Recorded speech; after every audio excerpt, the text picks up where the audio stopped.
بنج على السميث، الصدر العالي على السميث. هنسخن الصدر العالي بنفس الجهاز اللي احنا هنلعب عليه. نظبط الدكة.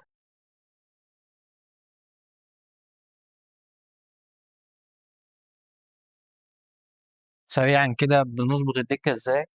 بنوسطن الدكة. السميث بيبقى فيه علامة في النص، هنخلي العلامة دي في نص الدكة بالظبط. كده هي في النص بالظبط. وتكون احنا نلعب صدر عالي. غالبا هتبقى، يعني لو قسمنا الدكة نصين هي هتبقى مايلة للنص اللي تحت، البار يبقى مايل للنص اللي تحت. كده غالبا مظبوطة. هنتست برضه واحنا بنلعب. نرفع البار.